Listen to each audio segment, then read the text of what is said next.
આજે આપણે infection control programme એની આપણે એક સ્કિલ છે કે બાયોમેડિકલ વેસ્ટ સેગ્રીગેશન એ આપણે આજના લેક્ચરમાં આપણે જોઈશું. જનરલી આપણે પીએસસી હોય કે સીએસસી હોય કે સબ ડિસ્ટ્રિક્ટ હોસ્પિટલ હોય એમાં આપણે બે પ્રકારના કચરાનો વેસ્ટનો જનરેશન થતું હોય છે. એક કચરો હોય છે કે જૈવિક કચરો અને એક હોય છે કે સાદો કચરો. બરાબર. તો જે જૈવિક કચરો જેને આપણે બાયોમેડિકલ વેસ્ટ તરીકે આપણે ઓળખીએ છીએ, તો બાયોમેડિકલ વેસ્ટનો વ્યવસ્થિત સેગ્રીગેશન થાય, એનો વ્યવસ્થિત નિકાલ થાય તે આપણે જોવાનું બહુ જ જરૂરી છે. કારણ કે હોસ્પિટલમાં મોટાભાગનું જે ઇન્ફેક્શન થતું હોય કે કોઈ પણ ઇન્ફેક્શનના સંપર્કમાં કોઈ પણ વસ્તુ આવતી હોય એ પોતે જ હોસ્પિટલની અંદર ઇન્ફેક્શન બીજા સ્ટાફને અથવા કોઈને લાગી શકે એની માટે જવાબદાર હોય છે. તો આપણે આ બાયોમેડિકલ વેસ્ટ અથવા જનરલ વેસ્ટ જે આપણા જનરેટ થાય છે એને કઈ રીતે નિકાલ કરવો એને સાદી અને સરળ ભાષામાં આજે સમજીએ. બરાબર. તો આપણે આ જે રીતે સમજાવેલું છે કે આપણે જે જનરલ વેસ્ટ બાયોમેડિકલ વેસ્ટ થતો હોય તો બે પ્રકારના વેસ્ટ હોય છે. કે સાદો વેસ્ટ હોય છે જેને આપણે જનરલ વેસ્ટ તરીકે ઓળખતા હોઈએ છીએ, અને એક હોય છે કે જૈવિક કચરો કે જેને આપણે બાયોમેડિકલ વેસ્ટ તરીકે આપણે નામ આપીએ છીએ. બાયોમેડિકલ વેસ્ટ જે આપણે નામ આપતા હોય છે, બાયોમેડિકલ વેસ્ટની અંદર બે પ્રકાર આપણે બે વસ્તુ આપણે આપણી પાસે હોય છે. એક બે ડોલ હોય છે અને બે કન્ટેનર હોય છે. ટોટલ 4 વસ્તુ આપણે હોય છે. એમાં બે ડોલ હોય છે અને બે કન્ટેનર હોય છે અથવા બરાબર. તો કન્ટેનરમાં આપણી પાસે બે પ્રકારના કન્ટેનર હોય છે કે વાદળી કન્ટેનર અને એક સફેદ કન્ટેનર. બરાબર. બ્લુ કન્ટેનર અથવા વ્હાઇટ કન્ટેનર. અને બકેટ હોય છે. બકેટમાં આપણી પાસે બે પ્રકારની બકેટ હોય છે કે પીળી બકેટ અને લાલ બકેટ. બરાબર. યલો બકેટ અથવા રેડ બકેટ. હવે આપણે જે સફેદ બકેટ છે, સફેદ કન્ટેનર છે કે વાદળી કન્ટેનર છે કે પીળી બકેટ છે કે લાલ બકેટ છે, એમાં કઈ રીતે આપણે કચરો નાખશું તે આપણે ડિટેલમાં આપણે જોઈએ. હવે આપણે યલો બકેટ હોય છે, યલોને આપણે ગુજરાતીમાં પીળું કહીએ છીએ. પીળી બકેટથી આપણે પીળાનો પહેલો અક્ષર તમે જોવો તો પ આવે છે. પછી આપણે 5 થાય અને પછી આપણે 6 પ યાદ રાખવાના છે. બરાબર. પછી આપણે પીળાનો પહેલો અક્ષર પ થાય પછી આપણે 6 પ યાદ રાખવાના છે. પહેલો પ એટલે પાટાપિંડી. પાટાપિંડી એટલે ડ્રેસિંગ આપણે જે કરતા હોય છે, ડ્રેસિંગમાં જે આપણે જૈવિક કચરો ઉત્પન્ન થાય એ તમામ જૈવિક કચરો આપણે પીળી ડોલમાં આપણે નિકાલ કરીશું.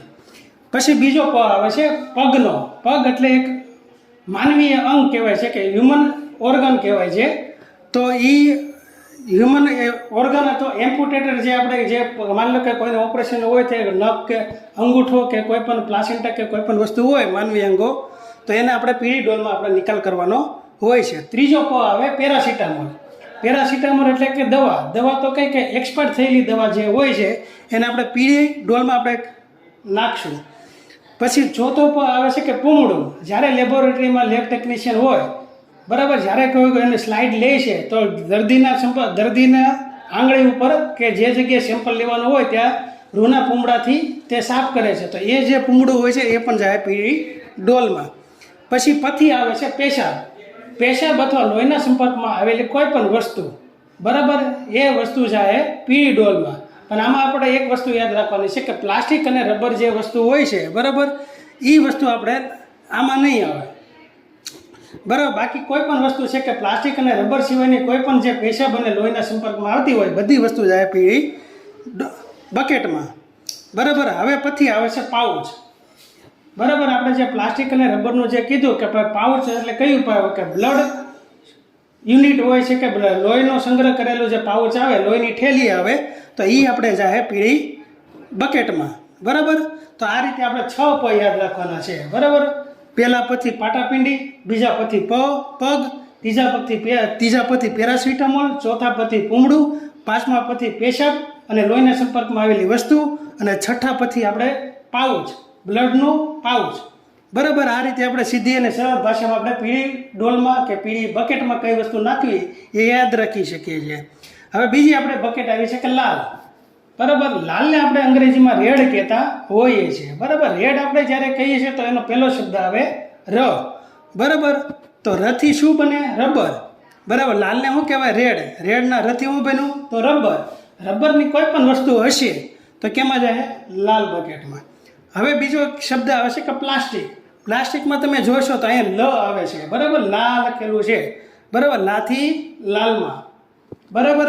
તો આ રીતે આપણે પ્લાસ્ટિક અને રેડની પ્લાસ્ટિક અને રબરની કોઈ પણ વસ્તુ હશે તો એ લાલમાં જશે, બરાબર. એક જ વસ્તુ નહીં જાય તો કઈ? તો કે પાઉચ આવે છે બ્લડનું, એ નહીં જાય, બરાબર. આ રીતે આપણે પીળી ડોલમાં કઈ રીતે રાખવું અને લાલ ડોલમાં કઈ વસ્તુ નાખવું તો એ આપણે સાદી રીતે યાદ રાખી શકીએ છીએ. હવે આવે છે કન્ટેનર. કન્ટેનરમાં બે પ્રકારના આપણે કન્ટેનર આવે છે, એક ધોળું કન્ટેનર આવે છે અને એક આપણે વાદળી કન્ટેનર આવે છે. ધોળાને આપણે સફેદ કહેતા હોય છે ને અંગ્રેજીમાં આપણે વ્હાઇટ કહેતા હોય છે, બરાબર. અને વાદળી એટલે બ્લુ કન્ટેનર. હવે સફેદ ધોળું કન્ટેનર આપણે જ્યારે બોલવી છે તો આપણે ધોળું તરીકે યાદ રાખશું.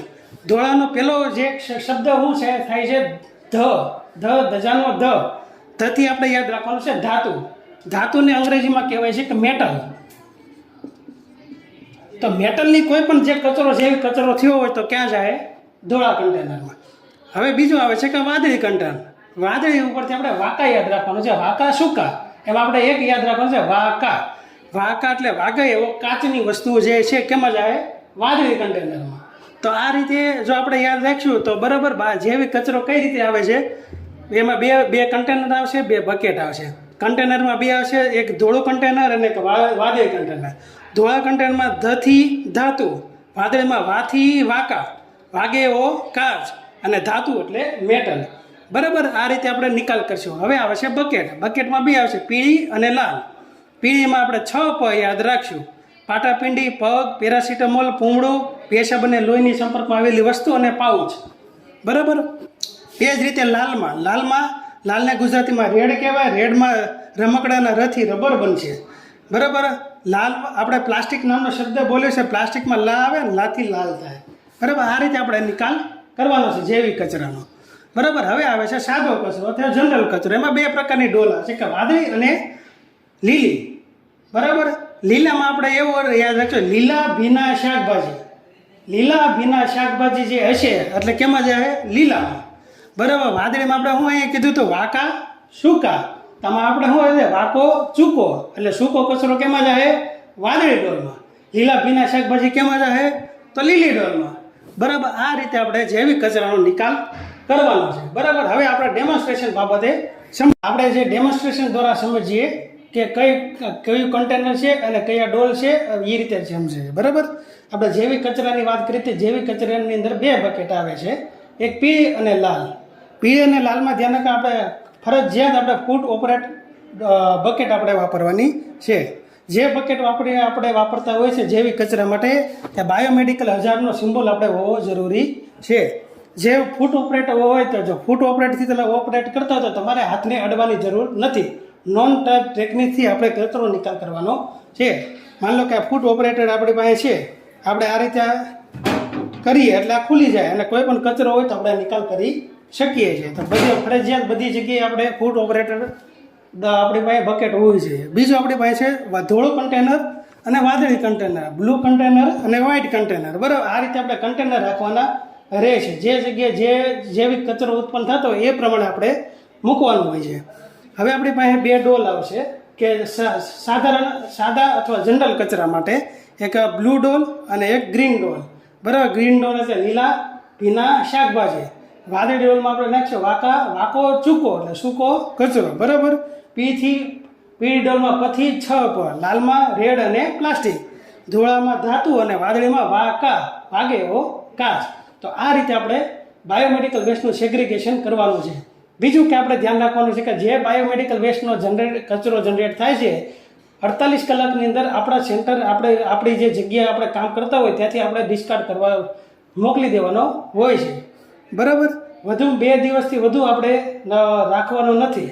જે કોઈ પણ વ્યવસ્થા આપણે પીએસસીમાં કે સીએસસીમાં કરેલી હોય બાયોમેડિકલ વેસ્ટ નિકાલ માટે, જો 2 દિવસ લગી કોઈ લેવા ન આવે આપણી પાસે કચરો તો આપણે તરત કોલ કરીને જાણ કરવાની છે કે ભાઈ કચરો જનરેટ થઈ ગયો છે અને કચરો તમે લઈ જાઓ, બરાબર. આપણે પીએસસી હોય કે સીએસસી હોય એને આઉટસાઇડમાં આપણે એક બાયોમેડિકલ વેસ્ટ સ્ટોરેજ આપણે બનાવવાનો હોય છે. બાયોમેડિકલ જે ડેઇલી આપણે કચરો ભેગો થાય છે તો બધા વિભાગનો જે ડેઇલી કચરો થયો હોય કે ઓપીડી વિભાગ, આઈપીડી વિભાગ, લેબર વિભાગ, બરાબર. તો જે વિભાગમાંથી આપણે કચરો ભેગો થયેલો કે બધો ડેઈલી કચરો ત્યાં જ જવો જોઈએ. બાયોમેડિકલ વેસ્ટનો જે આપણે કચરો લેવા માટે આવે છે, વ્હીકલ લેવા આવે તો એ ડાયરેક્ટ ત્યાંથી આપણો કચરો લઈ લે છે. અને જે વસ્તુ આપણે લીધેલી હોય છે એનો રજિસ્ટરમાં ફરજિયાત મેન્ટેનન્સ થાય, લખાય, બરાબર, કેટલો વેસ્ટ જનરેટ થયો ને ક્યારે લીધેલો, તો એની માહિતી આપણે રાખવાની છે. તો આપ સૌને જો મારો વિડીયો ગમેલો હોય તો આપ લાઈક, સબસ્ક્રાઈબ અને શેર કરો. અને જો કોઈ આપના કોઈ કિંમતી સજેશન હોય તો અમને આપવા, કે જેથી અમે વધુ સારી રીતે, આપને વધુ સરળ રીતે સમજાય એ માટે અમે પ્રયત્નો કરી શકીએ. ધન્યવાદ. Thank you. આપનો આભાર.